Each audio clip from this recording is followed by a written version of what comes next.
I just want parents to have hope.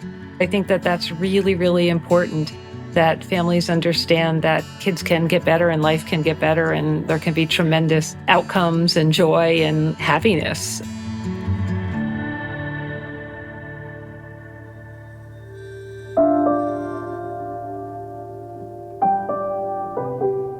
I'm Kate Tucker, and this is Hope is My Middle Name, a podcast from Consensus Digital Media. And wow, do I have a hopeful episode to share with you today. My guest is Dr. Theresa Hamlin. She's the president and CEO of the Center for Discovery, a nonprofit located in Harris, New York, about 90 miles northwest of New York City. The Center for Discovery provides, among many other things, residential, medical, and special education programs for children and adults with complex conditions like autism. It's a place that is known around the world for its groundbreaking holistic approach to caring for these individuals. That approach is called the Healthy Six model, and it was developed by Dr. Hamlin and her amazing team. In our conversation, she shares the wisdom and joy she's discovered in 40 years of serving people with complex conditions. And she explains how simple things like good food, fresh air, and regular exercise can have such a profound impact when it comes to transforming lives.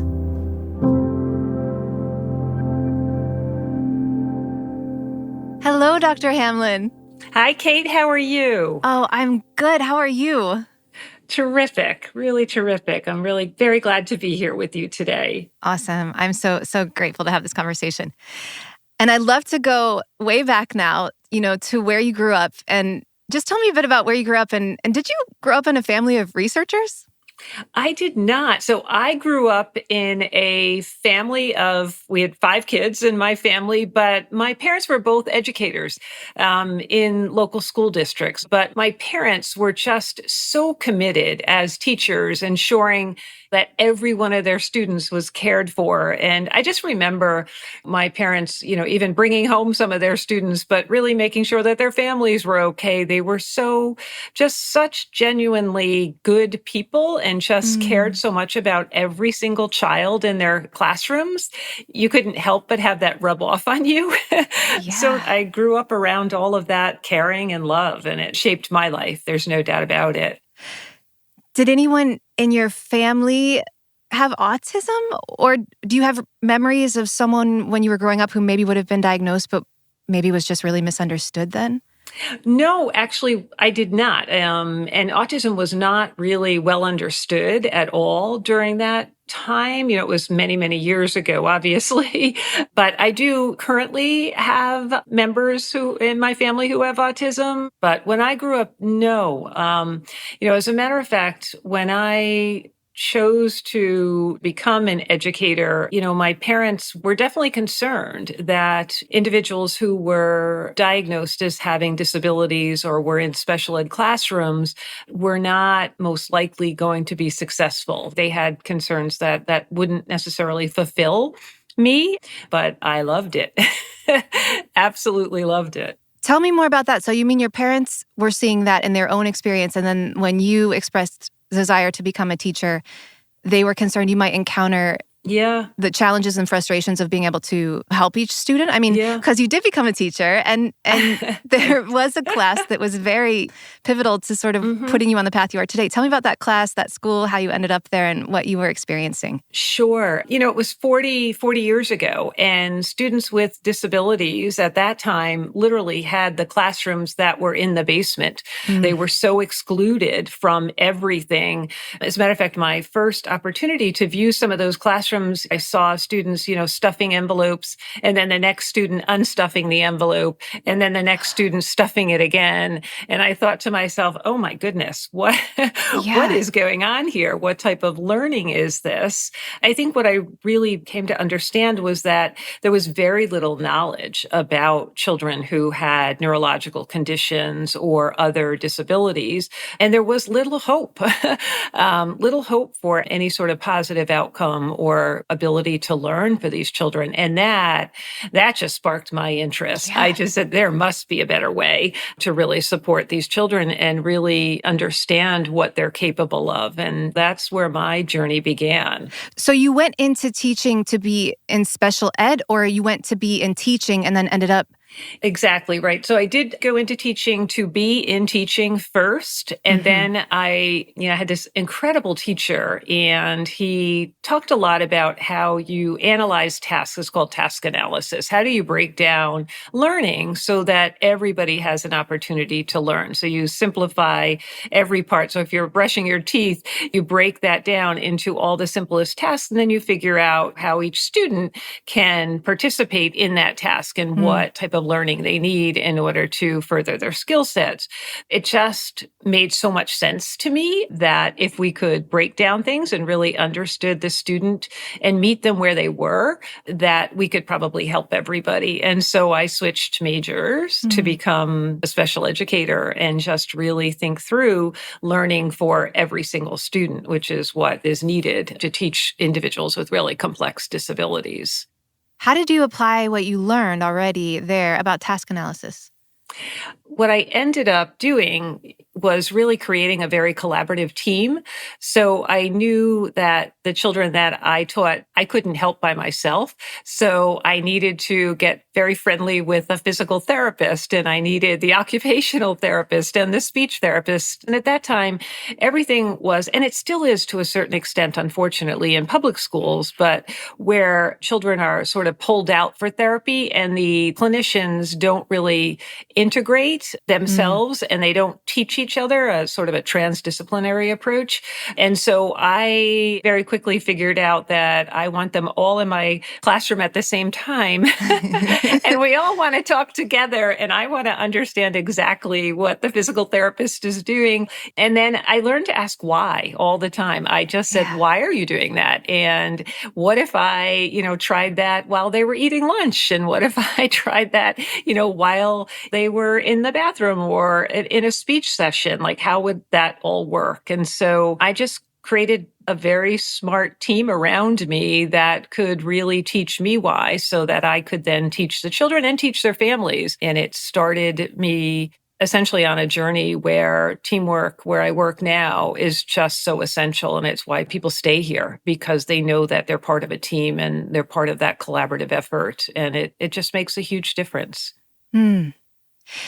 So by the time you were teaching and you were bringing these people together in this holistic way that would potentially kind of create a roadmap for where you would go next, what did you understand by that point about autism? And did you have the idea that some of these kids were possibly dealing with that? I did. I mean, I had a little bit of an idea. And again, it wasn't until the early 90s that really autism started to be identified.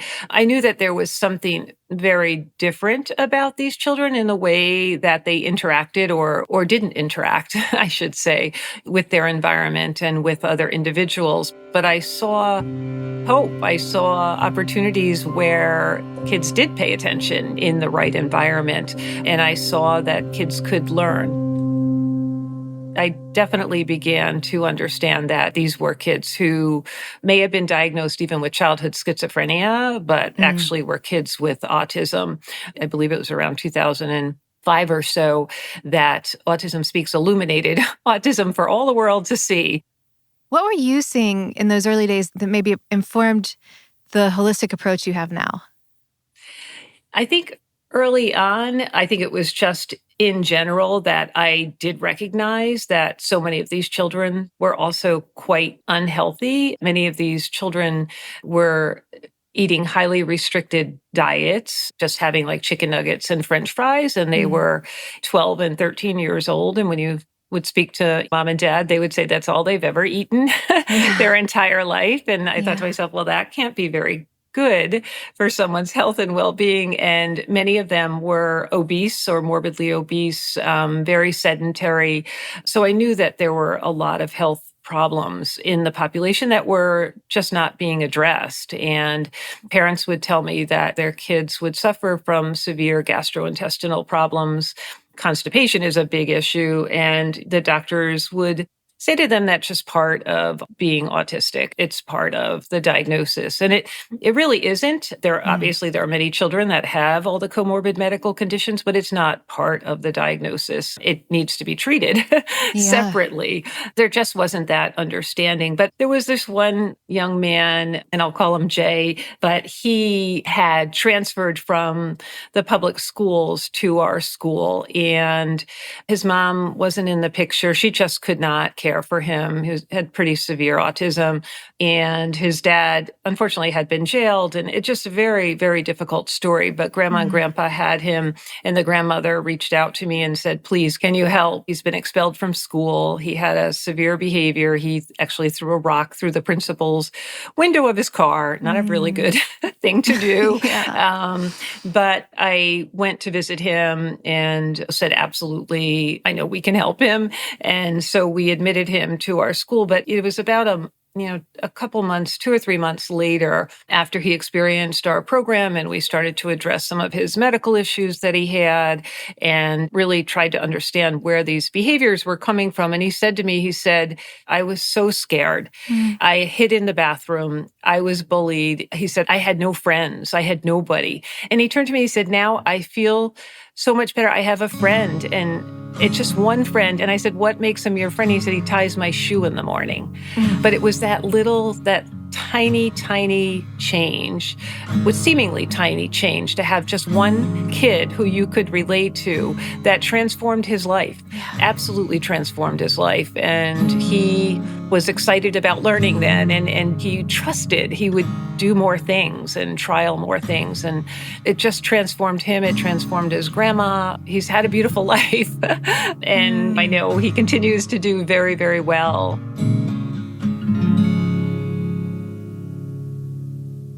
So what was it that ultimately led you to move from teaching to the Center for Discovery? I know it wasn't called the Center for Discovery then, but tell me a bit about your journey from teaching to where you are today. I actually started out teaching here very, very early on. We had a small preschool program here, and we had mostly just students coming in for our day school program at that time. And we were challenged by the state to expand and think about looking at individuals for residential placement, students who were being placed in large institutions at the time. And these were children as well. And to really think about opening up a residential home for these kids. And there was nobody else on staff at the time who had any experience in the very medically complex and those with really challenging developmental disabilities. But I had that experience. That was my background. And so I volunteered and said, yeah, I will take this on. I'll do this and build a program for these children who had severe autism and other medical complexities. We started out with taking just 12 children. Some were already institutionalized. Some were in psychiatric centers. There were just a handful living at home, but were on the verge of being placed into a psychiatric center, and those were the only places that were available for these kids at the time. I started to build the program. It's called the Healthy Six. With a team, I should say. I never do anything by myself. I have fantastic people here who work with me and around me. And we built a program that is, a center of excellence in New York State, but has a very good reputation throughout the nation and throughout the world at this point, because it looks at an individual from that holistic perspective and ensures that they're in the best environment and, have the best foods and the right amount of activity so that their brain can function, their brain and body can function and learn and thrive. I want to take us through a few quick things to sort of help the audience understand the Center for Discovery and the work. So could you just tell us, what is the Center for Discovery, and could you describe who it's for? Sure. The Center for Discovery is multifaceted. I should start out by saying it's a residential facility as well as a school. And it also is a medical facility with a research component for individuals who have really highly complex conditions. So these are children, and we have adults as well, but children who really cannot function well inside the public schools and inside their family situation. So they need a lot of extra help. And many of the children that we care for are kids who are diagnosed with autism spectrum disorders, but they also have a lot of comorbid or co-occurring medical conditions. So the gastrointestinal problems, the constipation, the immune problems. Many of them have seizure disorders. They may have metabolic issues and genetic abnormalities. A high percentage of them have anxiety disorders and other mental health issues. So really, really complex profiles of children that require 24/7 support. So we offered that. We also have a very large 170 children who come to us just for our day school program. So they come during the day and then they go home at night with their families, but they have more supports inside the community where they can get the help that they need so that they can stay in their homes, but obviously not take advantage of the public schools because they're just too challenging for the public school system. And then we have over 1,000 individuals that we see through our clinic here. It's a Department of Health certified clinic. So we have all of our medical professionals, all the subspecialty physicians inside the clinic. We have OT, PT, speech, all of those types of physical medicine supports as well. And then we also have, as a support to our staff, but we have about 110 kids in a daycare program. So those are our staff's children. We have 1,700 staff right now. Wow. Yeah, we're about to open up another short-term stay children's hospital. And so our staffing will go to 2,000 shortly. And then we have other plans for expansion in the near future. So we're growing, but there is just a huge, huge need for services like the services that we provide. We know that nutrition is really, really important. We have research that demonstrates that. So we're situated on 1,500 acres of land. It's gorgeous. It's in the country. It's magnificent. And we grow almost all of our own food here to ensure that our children don't have highly processed foods. They don't have a lot of additional sugars in their food. So we just make sure that the kids are healthy from the inside out. And then our environment, and I'm sort of describing our model here, our environments, if you were to come here, you would immediately feel probably like you're in a spa. So based I got that vibe. you feel that the colors that we use, there's a lot of light, a lot of windows, a lot of fresh air, anything that we can do that works to calm the nervous system down is really, really important for our children and our families and our staff.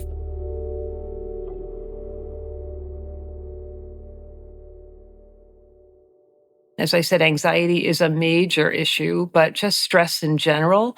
When you have difficulty learning and difficulty interacting, stress is a major issue. And stress, as we know, can really negatively impact all of your health and well-being. So anything that we can do in the environment to reduce stress is really, really important. So we have a lot of outdoor walking trails. There's a lot of access to nature. There's research that shows that even just looking at a tree, so if people are hospitalized and one, they have the same procedure and one has, a concrete building outside their window and someone else is looking at a beautiful tree, the person with a beautiful tree experiences less pain and they heal more quickly. Wow. So there's just tremendous research behind our model, but we take advantage of all of that research and have created an environment here that is essentially a healing environment. It's all designed around, trying to reduce stress and anxiety and promote healing. Our model is called the Healthy Six. So as I talk about environment and eating, energy regulation, they all begin with the letter E. So it's HEALTH with an E, capital E, and a 6 to the power of 6. So the E is energy regulation. So that's something that you see in school systems for these children very rarely are they out of their seats. Teachers want them to sit in their seats and learn. And I say to them, if you want this child's brain to turn on and to be able to learn, you have to let them move first. So like do a Zumba class first, or let them jog around the room, whatever you have to do, but get some movement in there first. And then their Yeah. brain will turn on, and then they can learn, and then they can sit.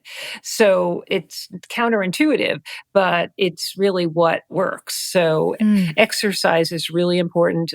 Ensuring quality sleep. That's a major problem in children with autism, is that they don't get good sleep at all. And a lot of it has to do with their diet. It has to do with lack of exercise. And we create daily rhythms for them that are consistent. So they wake up at the same time, they have breakfast at the same time, they go out for a walk at the same time. Our brains love rhythms, like we just do as humans. Yeah. Our brains thrive when we have rhythm to our days. And then we really focus on emotional regulation. We have a psychophysiology lab here where we study stress in our kids. And we see that kids have great difficulty with emotional regulation. And families describe it as they go from 0 to 60, right? So one minute they're Mm. perfectly calm, and the next minute they're flipping a table over. And what we've been able to demonstrate through monitoring stress, and we have these monitors that the children wear on their wrists, and it measures sweat, basically, which is your first measure of stress. Like your pupils will dilate, and your body actually starts to sweat. You may not see that, but we can monitor that on these children. And what we can demonstrate is that they're really not going from 0 to 60. That stress is building, building, Mm. building. And then it looks Yeah. like it went to 60, but really it went 10 miles an hour up to the 60. So we can intervene before it gets to 60. Like we can see the stress coming in the kids, and we can stop the activity. We can go outside for a walk. We can do something that will calm that stress level down again, and then teach the children how to recognize their own feelings. We teach something called size of the problem here, where we say, is it a pea-size problem? And we talk about what that means. Or is it, I think I need that. I think we all do. Yeah. Or is it the watermelon, the cantaloupe or the watermelon? If it's a watermelon, we have a problem. So if it's the pea size, it can wait a few minutes. Like we'll deal with it. But it's a very different approach than what's typically available for these children, or what professionals think autism is. It's mainly classified as a sort of this behavioral disorder, and very few programs think about all of the medical issues associated with autism. And they also only look at what is observable. So if a child drops to the ground, we'll have clinicians from the outside or a family saying, well, they just don't want to go to the next activity, or they're being non-compliant. And what some of our research has demonstrated is that their heart rates are so high, they're so anxious because they don't know what's coming up next, that if you could just sit with the child, and this is what we do, and we've built in, we call these transitional benches. You just sit with the child, show them through a social story, through pictures, what's coming next, they have no problem going. They don't drop to the ground. They get up and they go to the next activity. But we have insights into their physiology, in a sense, into what's happening biologically with them. And it's changed how we think about the kids and how we teach them. And, we have tremendous outcomes here, unlike other programs. And I'm hoping it can be replicated all over the place. I mean, I was going to ask you what makes it unique, but it's so obvious now. Just for an understanding of like the broad sort of scale of things, are there any other places like this in America, or are you aware? Are you looking at other places? Are you working with other people to build models similarly? We are working with other places. We are actually working on certifying our model right now so we can help other places. But we are in school districts. We're helping other schools. We're helping other facilities like ours at least integrate some of the components of our model. And our clinicians are teaching all the time, especially our psychologists are at many of the conferences for autism, really talking about the importance importance of thinking through stress and anxiety and all the medical issues. And I think they're having real impact. It's not just the classical model that's out there, which is a behavioral approach. So people are thinking a little bit differently now. I mean, it's so evident. I read your book, Autism and the Stress Effects, and it's so helpful. And also just, looking around, you have a beautiful website with so many resources. It's just evident that what you're doing is so much about empathy and not sympathy. So how can we understand what it's like to live with autism spectrum disorder? I know it widely varies, but I mean, is there an analogy or a way you help family and caregivers imagine what people are dealing with? I think, sometimes you're in your car and your radio is going and then there's static, right? And it's so annoying. And when you turn off the radio, all of a sudden it's like, oh, okay, I'm okay now. Like, thank God you turned that off. Yeah. It appears, and not in everybody, but that's some of the description that we hear from our children, from, those that can articulate that it's like having that constant stress and noise all the time that causes confusion. It just wears you down all the time. Just shutting off the noise and having silence makes a huge difference. And it's just it impacts you immediately. Our kids live in that static all the time. So anything that we can do that can minimize that chronic effect that they have all the time is really, really important. What was it that, helped you see? Like, was there a light bulb moment where you identified the role of stress in autism? Because I mean, talking with parents who have children with autism, that sometimes even today, when you mention anxiety or stress, it's like, we don't even realize that that's something. I mean, we just assume that's just life, right? But it's like such a huge factor. When did you start to see that, and what led you to kind of come to the understanding you have? I think it was just through a lot of observation of these children. I knew a lot about fight or flight, and you could see in the eyes of many of the children just that constant vigilance, that hypervigilance, really. And it just made me really think about stress and what is that impact? And then again, engaged other professionals and really decided to set up a stress lab here to really understand whether or not stress was really impacting our kids and how they were able to interact in their environment. And that started, probably 15, almost 20 years ago now. We see a lot of inflammatory markers in blood work in our kids when they first arrive, and we watch that change over time as well. So you're reducing that sort of cellular stress on them as well. So it's emotional stress, it's physical stress, it's cellular stress, it's all of that impacts these kids.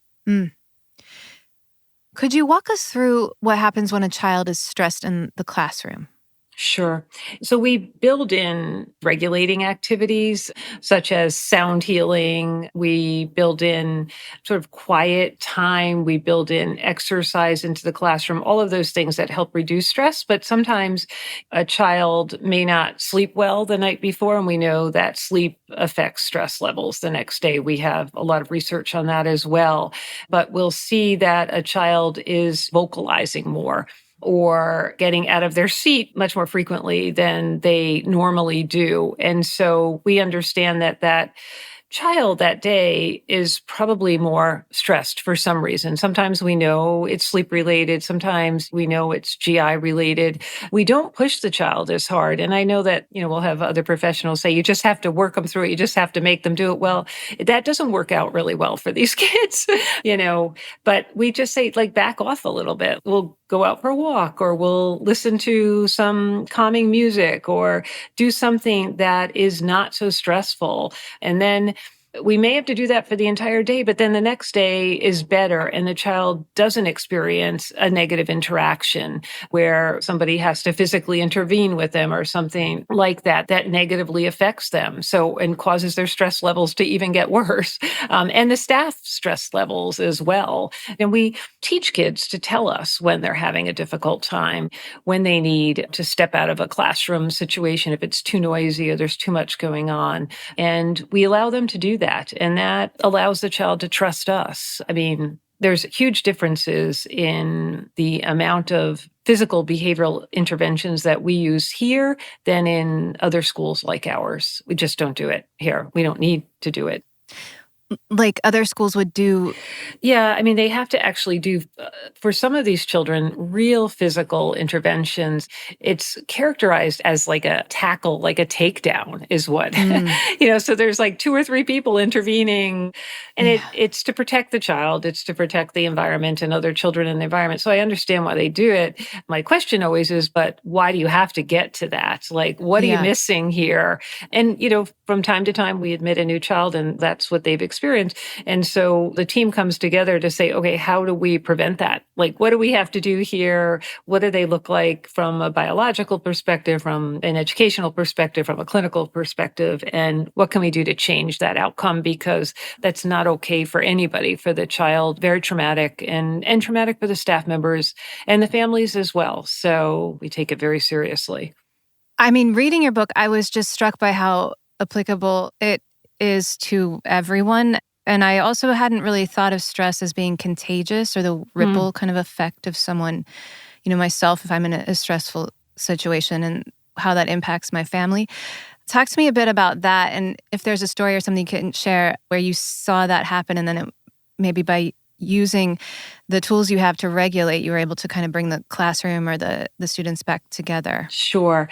Yeah. I mean, the interesting thing about our psychophysiology lab here is that it's not just the children that we're measuring the stress on, it's also our staff members, if they consent to do that. It's really interesting because we have some staff members, and they outwardly appear totally calm, and they say, I can handle this. I'm fine, not a problem. But then we're like, come on in here, like come into the lab. Let's take a look at your data here.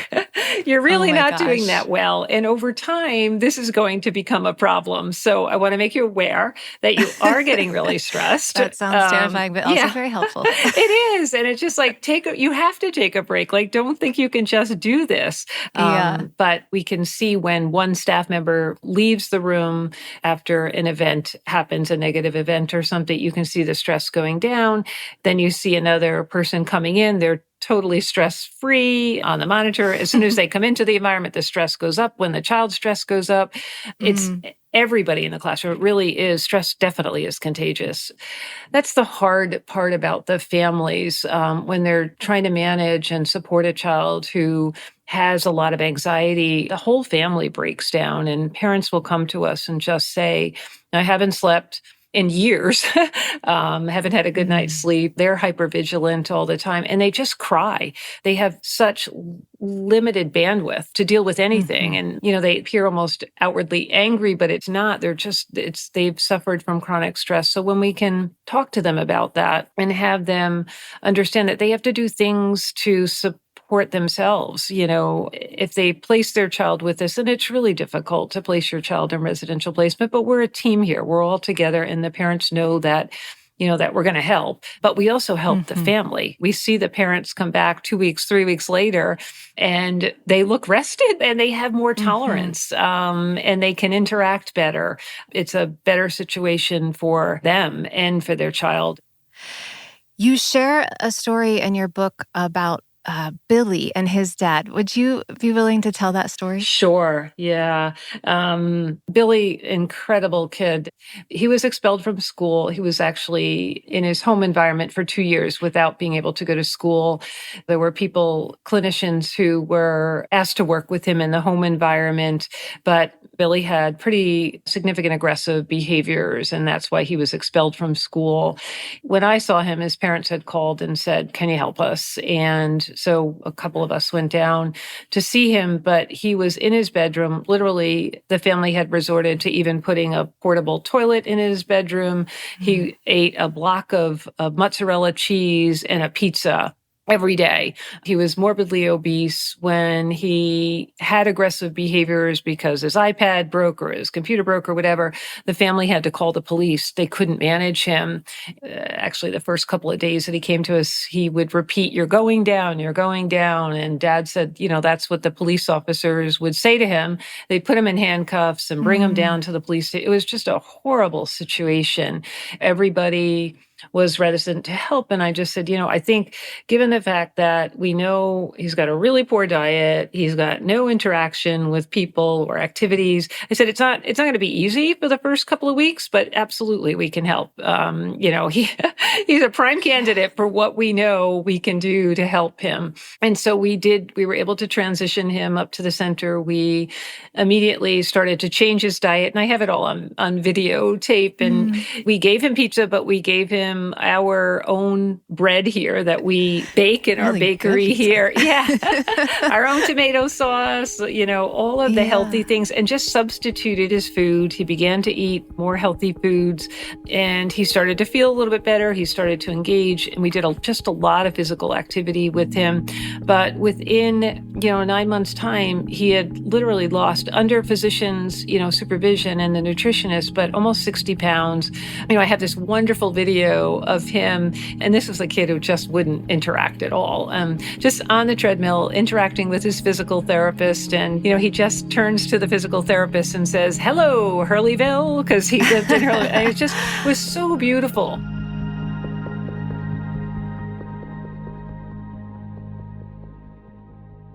His family was able to take him home for Thanksgiving dinner. And they said it was the first time, he didn't pull the turkey off the table and upset the entire dinner for everybody. He used a fork, a knife, something they would never even allow him to even go near a knife. But it changed his life. We didn't cure his autism at all. He still has autism. It's pretty evident.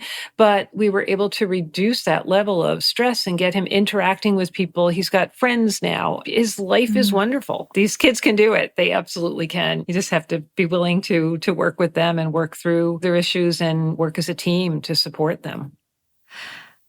I first heard about the Center for Discovery through the Antidote documentary, featuring, I think, the dance and theater program that you have. Could you speak of it about, music, therapy, the arts, dance, and how that factors into the work you do, and maybe share a story of a student who's come through that and really excelled there? Every year we have a big production. This year was The Wizard of Oz, which was absolutely amazing. But we definitely use creative arts and music therapy to really support our kids from a social emotional standpoint. One young man in particular, none of us actually knew that he really had a voice. He would whisper, but we never really heard him talk very much. He didn't interact very much. And every single play is customized so that regardless of what your skill set is, there's an opportunity for you to participate. So they go to play practice and they learn to interact with each other and take turns and wear costumes and stand up in front of an audience, like things that kids with autism are not supposed to do. If you look at the hallmark of the diagnosis, they have these social and communication issues that are supposedly lifelong. But our kids are able to overcome them, and they're just hams on the stage. But this one boy who literally, we just, as I said, didn't really even think that he had a voice, stood up, and he didn't do Somewhere Over the Rainbow, but he sang another song. It was just, we were all amazed. Everybody just sat there, their jaws just dropped and said, did he just do that? Wow, amazing. And he just smiled, like he was just himself, and just smiled and walked off the stage. It was like, wow, where did that come from? But he was so proud. He watched the other kids. We sort of met him, not we, our music therapist, met him where he was, allowed him to be himself. He became comfortable with an audience and just performed. The young girl who played Dorothy had started out in other plays. She also was not able to attend the public schools and really, really struggled with a lot of behaviors. And the first play, she just held up a sign. And then the second play, she was able to sit on stage on a bench during one of the scenes. And the third play, I think they had her reading a few lines in Beauty and the Beast. And then by this place, she was the star and had memorized all of her lines. Yes. And at the end, just said to Kanio, who's our head of our performing arts program here, "You've changed my life, essentially. And, I'll not forget you." It was so beautiful. But you watched her just change over time, and that level of self-confidence and ability to interact with others she's going to do well in life. She knows what she's capable of, and she's quite confident in her skill sets now. And she just didn't have that before. But that's what the arts brings, and our staff, bring to the table, and it transforms lives.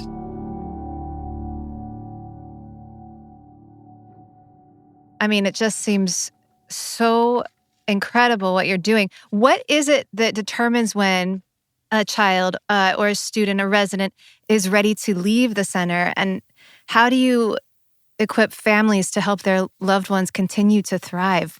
It's all individualized. So it really depends on the family and their ability to support their child in the home environment, what resources essentially are in the community for the child. And then the school district plays a very large role in whether or not they can accommodate the child in the school district. So, I mean, minimally, we have to have school readiness skills for children to even be considered going back into the public school. So they can't have behaviors.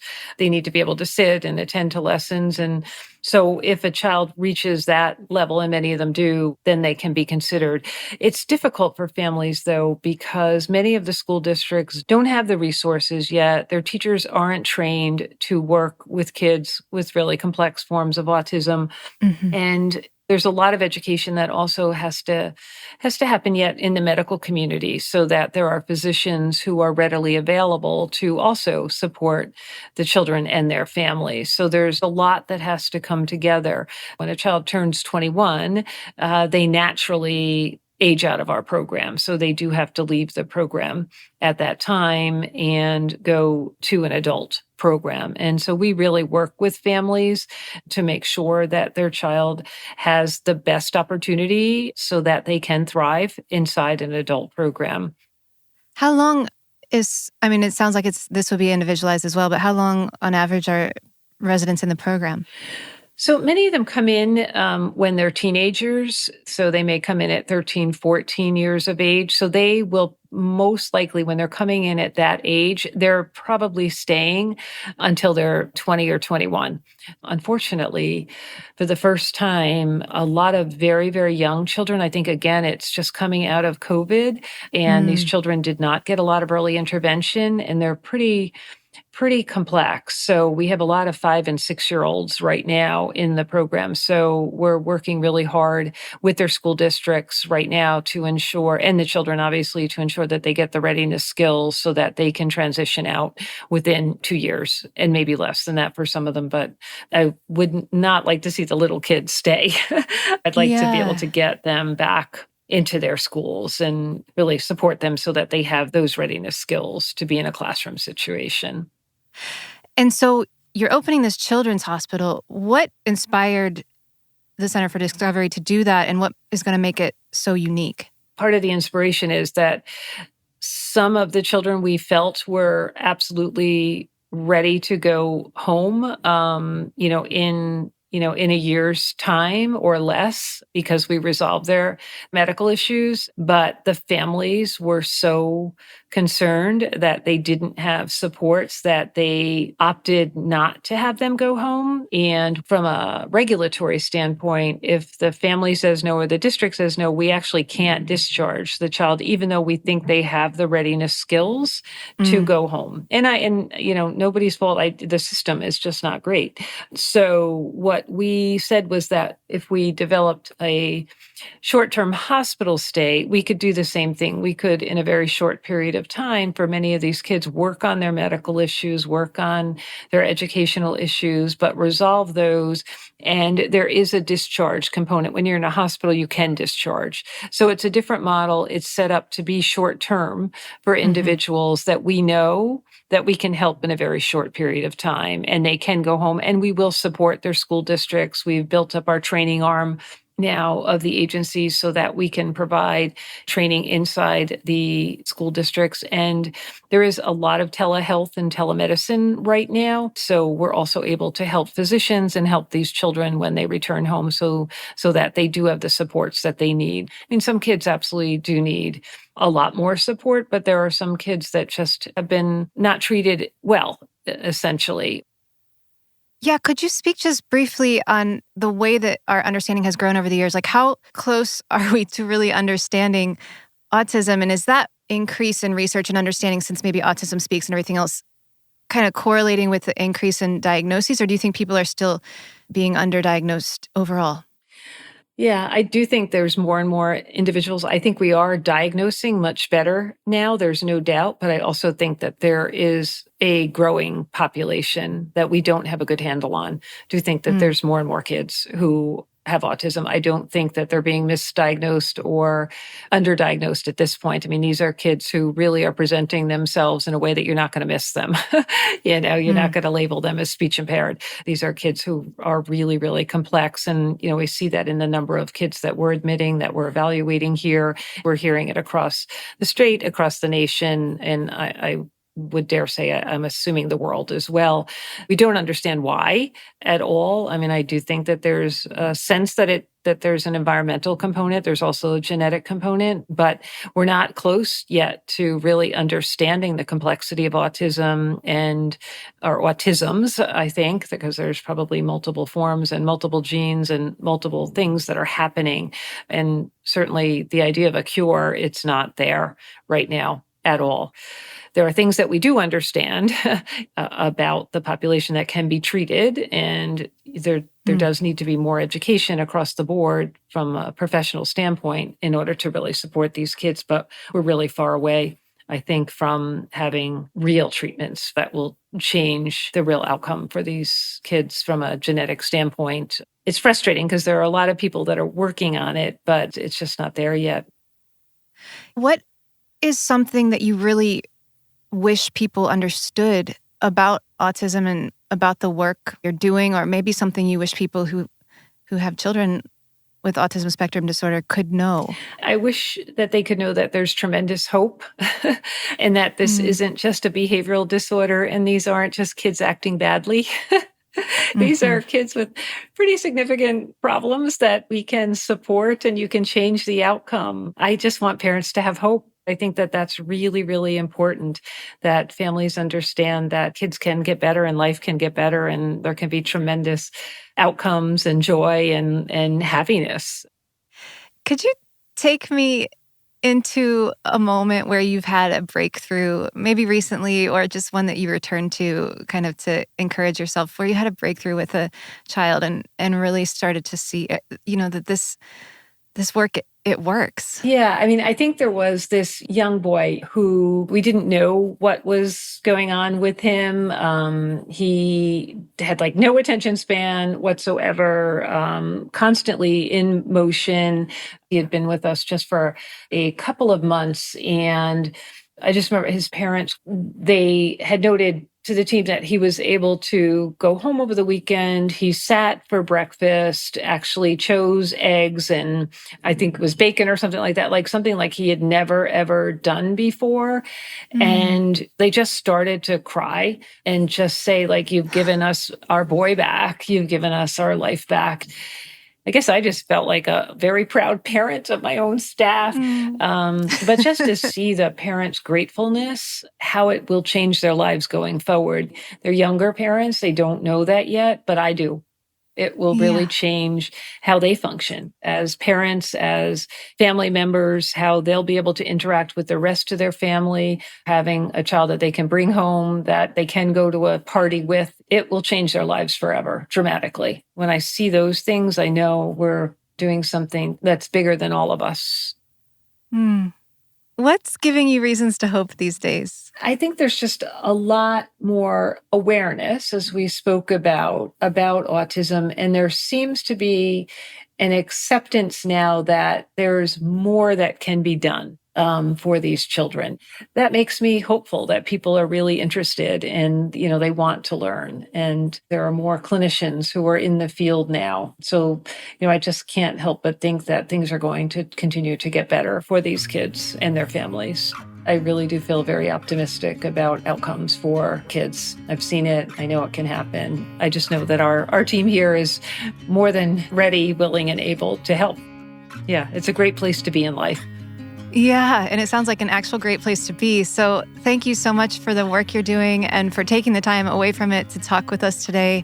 Just really appreciate you, Dr. Hamlin. Thank you. Sure. Thank you so much. I appreciate being with you, Kate, as well. And thank you for all your work. Thank you so much to Dr. Theresa Hamlin for her innovative and beyond inspiring work, helping people with autism and their families find hope, healing, and joy. We've got links and more about Dr. Hamlin and the Center for Discovery in the show notes at hopeismymiddlename.com. Hope is My Middle Name can be found on Apple Podcasts, Spotify, YouTube, or wherever you're listening. It would mean a whole lot to us if you would follow the show on your favorite podcast platform and leave us a review. We love hearing from you. And if you're still listening, please copy the link to this episode and text it to a friend. That actually makes a huge difference in helping us reach more people with more hope. Hope is My Middle Name is a podcast by Consensus Digital Media, produced in association with Reasonable Volume. This episode was produced by Christine Fennessy with editing from Rachel Swaby. Our production coordinator is Percia Verlin. Sound design and engineering by Mark Bush. Music by the fantastic artists at Epidemic Sound, Soundstripe, and me. Big thanks to Connor Gaughan, our publisher and fearless leader at Consensus Digital Media. Thank you so much for listening. We'll see you next time.